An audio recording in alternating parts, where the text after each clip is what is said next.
Where no action, nothing. Where we landed was this, and I was really grateful to get to tell a story, to see people like the characters like Blade, with Wesley Snipes, who's a guy that should have a third act. That feeling and that gasp that comes out of people when he crosses the frame in the movie, it's just like, I don't know, it's a feeling that I just want more of, and I think I'd be able to do that as the supporting actor. I'm writing a little something right now that is, as an ensemble, but it's, I like that he's isolated. If Deadpool becomes an Avenger or an X-Men, we're at the end. That's his wish fulfillment, and you can't give him Blake Lively and Ryan Reynolds really want y'all to keep believing they sitting pretty at the top of Hollywood's food chain, living that fairytale life. But here go Blake, possibly solo, dragged in folks to court over a severe emotional distress like it's an episode of Scandal. Sis saying she's straight up traumatized from the past 2 years, all while pointing fingers at folks like me, people who got a brain, a voice, and ain't scared to use them as if we're part of some grand scheme to take her down. And let's get one thing straight, I ain't no bot, I'm as real as it gets.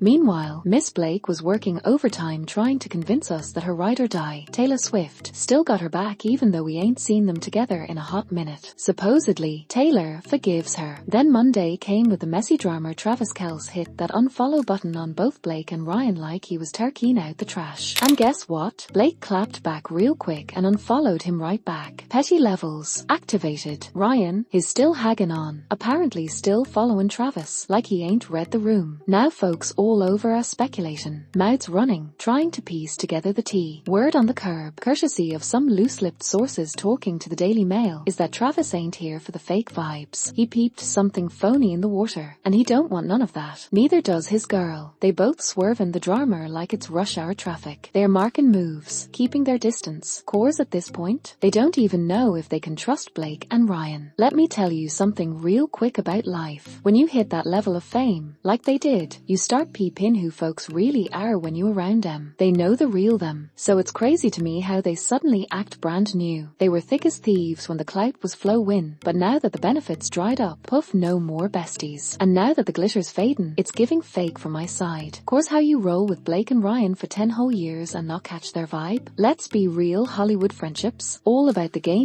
and status chasing. And I ain't buying that the Reynolds got any ride or dies. But baby, listen, Travis Kelce and Miss Taylor Swift, they want no parts in this mess. They said it loud and clear. We unfollowing. They taking a big ol' step back from Blake and Ryan. And baby, it's a wrap. Ain't gonna be no more Blake and Taylor having cute bestie moments ever again. Cause let's keep it real, how you supposed to forgive somebody for calling you a whole dragon? That's not shade. That's full on user behavior. Straight up. But what really gets under my skin is how Taylor Swift's PR team out here trying to act like she doesn't want to be involved. Sis, please, when you got that kind of clout like Taylor, who was sitting pretty on that billionaire list till she slid right off, you can't just play the I'm above it a card. Like, girl, you got power, influence, and a whole empire to protect, and now you wanna pretend you're too pristine for the drama cause it might scuff up your brand? Oh, that ain't how the court system works. Baby, you can scream and leave me out of this until your vocal cords tap out, but if you were in the room, heard the tea, or got receipts, oh, best believe you can be a witness. Period. Documents, statements, run it all. They can come for everything, okay? If Taylor got texts, emails, baby, subpoenas, don't care who you are. The courts can demand she cough up every lil message, every convo she had with Blake Lively about it ends with us. And look, I get it. Taylor and Travis trying to moonwalk out of the mess, acting like, oh, we don't want no parts. Just saying you want to be out the mix don't mean the mix ain't got you. That's just PR spin. They don't want to be caught up in all this heat, this backlash, this messy narrative. But guess what? They are in it regardless. Taylor's music was used like a chess piece, and according to Baldoni, Blake used that music like a weapon, threatening to pull it if folks ain't fall in line. Baby, that's not just gossip, that's evidence. Now, let me tell you something. Taylor was right there in the mix when they were reworking scenes. Baldoni himself said he felt pressured and bullied into going along with it, and all that energy, it came from Blake, using Taylor and Ryan to flex her power like she was playing chess with pieces that didn't even know they were on the board. hard for Taylor to sit up there and act like she wasn't really involved. Baby, that's not just asinine, that's straight up asinine. You got your music all up in that film. Your go-to composer, the same one who swooped in and took over the soundtrack. And don't forget, the editor who worked on one of your music videos. They edited this whole movie. Taylor, your fingerprints are all over this project whether you like it or not. Now, look, whether she's playing the victim or not, Taylor's been in this game for years. And let's be real, ain't nobody buying that I was just used by a friend a story. Taylor didn't climb to the top just cause she can belt out a note, cause we all know she ain't no powerhouse singer. There are a ton of vocalists out there who hit higher notes, have more range, and straight up got better chops than her. But what does Taylor have? A pen and a story to tell. She's a master at writing those little tales that got people hooked, right? That's why folks feel like they know her. But don't get it twisted, she's used them same stories to start some real messy beefs. You remember that whole drama with Katy Perry? Sis was out here fighting over some backup dancers for years. Oh, honey, let me tell you, I don't buy for a second that Taylor ain't wrapped up in all this. She's got her fingerprints all over it, just like her music is all over that movie. You best believe she's been in them conversations, and trust, she's got some tea to spill. Now, hold up if she gets a subpoena. It doesn't matter how much she tries to stay out of it. Sis has to show up and do her part. No questions asked. Oh, and let's talk about this right now. As we speak, there ain't been a single motion to block from all these other folks who be getting requests for info. And baby, it's April 30th. The only ones out here really trying to avoid that discovery drama are Marvel, and they ain't playing nice. Now, where are Gigi and Bradley at? I don't know if they're gonna get pulled into this mess, or if Hugh and Taylor will, but one thing's clear, none of them have put in a motion to block this whole thing. That tells me they're probably out here handing over whatever info the court's asking for and playing by the rules. They can say all day that they ain't trying to be mixed up in this drama, but baby, they're already in it. Whether they like it or not, this show is gonna have them starring in it. Look, can we talk about how this whole situation could mess with her views on friendships? Absolutely, but let's not act like Taylor didn't know who Blake was, or Ryan for that matter. I mean, they might be real smooth with that love bombing thing, but they spent so much time together, and I just can't buy the whole we didn't know it act. Now, when we talk about movies, let's get into Ryan for a second. Dude went ahead and took a character in Deadpool, flipped him, and used him to bully and tear someone down. Like what? And Baldoni's over here talking about how Ryan used that role to basically drag this man through the mud. But hold up, Marvel's like, and nah, we ain't with that, claiming it's not defamation and all that. They're probably just gonna let Ryan slide out of this one, dismiss the case, and move on like it was nothing. So now we're all just waiting on this motion to dismiss to go through, or maybe they'll quash that subpoena altogether. Wayfair went ahead and sent a letter to the judge, and baby, we got her talk about it. Baldoni's squad, along with Brian Friedman and the other lawyers, are straight up calling out Marvel. They're saying Marvel didn't even try to talk things through properly. Like, they didn't meet and confer in good faith to resolve this whole mess. And get this, they're claiming that on April 2nd, they had a call with them, but clearly, that wasn't enough to fix anything. Let me tell you what went down. They got hit with a letter full of objections to that subpoena, and let me tell you, it was the same mess they already threw in that motion. Now, fast forward to April 7th, my office had a whole conversation with Marvel's lawyers on the phone, trying to hash things out. We came with good intentions, y'all, trying to work through their drama about confidentiality and relevance, but they weren't having it. They cut us off mid-sentence, not even trying to have an adult conversation. Here's where it gets messy. Instead of just listening, they jumped right in, talking about how they only wanna know what documents the Wayfair crew really needs. Forget the whole subpoena that asked for everything on the creation, development, and portrayal of Ryan Reynolds' nice pool character from Deadpool and Wolverine, and Justin Baldoni. Mind you, they had the nerve to add, just to clear things up, that nice pool was all about dissing and mocking Baldoni. Yup, that's what they said, as if it ain't obvious. This whole thing is wrapped up in a mess of drama between Baldoni and Lively on set. And, you guessed it, it's tied straight to the lawsuit that's popping off right now. So here's the tea. Marvel was all like, yeah, we'll look into those documents about Reynolds, the writer and star, and his involvement in developing Nice Pool and any comms related to Baldoni, especially how the character's portrayal of Baldoni came about. But here's where it gets shady. Marvel's legal team said they'd dig into a small batch of the docs we asked for, and then boom, the call ends. But the real kicker, the next thing they hit us with was an email talking about how they're ready to straight up shut down the whole subpoena. And then, out of nowhere, they send a follow-up letter motion like they're trying to flex. But get this, they never even bothered to look for the documents we narrowed down, let alone check check if there were some easy, right in front of their face documents they could have handed over to settle this whole thing. Their excuse? They're saying the whole thing should be tossed because we didn't meaningfully meet and confer before they had to call on the lawyers. Now that's what we call playing games. Let me tell you, the tea just keeps spilling. They're out here saying Wayfair's motion is straight up shady for not even telling the court about their little attempt to cut down that subpoena. Instead, they're out here acting like they're just asking for some random papers, when in reality, they're going after all the juicy deets about a character in a huge movie and the actor involved. And then, they're acting all innocent like, oh, we're just doing discovery. Y'all. Well, honey, the rules say you can dig as long as it's relevant, but don't come up in here making requests that are more trouble than they're worth. Marvel's out here throwing shade, saying that the documents are pointless, claiming the character is just someone's opinion and not based on facts. But let's be real, whether that character is an opinion or a fact is only gonna matter when they're trying to wrap up the case, not when we're talking about this subpoena business, alright? Look, even if they try to say that the whole Nice Pool character is just some opinion and doesn't really hold up in court, the info about Nice Pool and the convos linked to it are still straight up crucial. Why? Because it could show how Reynolds was really feeling, and let's be real, it might prove that alleged malice they're talking about. They're claiming that Reynolds, during the making of a big budget superhero movie, was all about pushing that out of place, last minute Nice Pool character into the script during the time this whole lawsuit is going down, and yes, it's even credited in the movie It Ends With Us. Oh, and don't forget, this info could show Reynolds' malice not just about this particular role, but about a whole bunch of other shady comments he made around the same time, comments that really messed with Wayfair's reputation. And here's the kicker, they're saying their argument doesn't even touch on anything about Baldoni. And even if they did, they're making the case that an opinion can still be legally actionable if it's secretly built on hidden facts. So the court's out here doing its thing, looking at the totality of circumstances, you know, all that legal mumbo jumbo. But here's the real tea, the case Marvel is trying to use to back up this whole Nice Pool is just a joke, a narrative. Yeah, that was decided after they had the chance to dig into some limited discovery on the stuff that's being brought up in the summary judgment motion. So basically, they're pulling from a case that only reached that conclusion after they got to do a little digging. That's a whole lotter, it will see what we find later. Alright, now, Marvel's out here trying to say that Wayfair got all these easy-peasy ways to get the documents they need. But hold up, Marvel ain't even explaining how this subpoena is supposed to be a too muchy for them. Like, for real, Wayfair already agreed to narrow the scope, so where's the burden? They're not even saying it's gonna cost a ton to find or hand over the documents. And honestly, if they just follow through with the subpoena, it could shut down any need for more digging into Nice Pool. Sounds like Marvel's just trying to make a mountain out of a molehill. Honey, let me break this down for you. Marvel's out here acting all shady, talking about how the Wayfair party should go get those Nice Pool documents from other folks. But here's the kicker, they're also trying to play both sides, asking for a protective order that blocks anyone from spilling Marvel's tea. So, they're out here saying they want those documents, but then turn around and say, but you better not let anyone see them. Now, they keep screaming about how sensitive the docs are cause they're tied to a character in some big movie. But let's not forget, this court already put a protective order in place that's more than enough to keep their little secret safe. Talk about playing both sides of the fence. Alright, let's get into it. Marvel's out here acting like they hold the keys to the universe, claiming that the whole world is dying to know what's happening with their secret storylines and characters. They're talking like their little secrets are the most coveted thing on earth. But here's the tea, the subpoena, it's only asking for documents about Nice Pool, and only from one movie, Deadpool and Wolverine. And guess what? That character ain't even coming back, cause they got killed off in their first appearance. So, all this fuss over what? A one-time character who's already out the game? And let's not forget the case they're bringing up to justify their drama, that movie scripts are confidential. Well, baby, that case only applies to scripts for films that ain't even been released yet. You see how they're twisting the story here?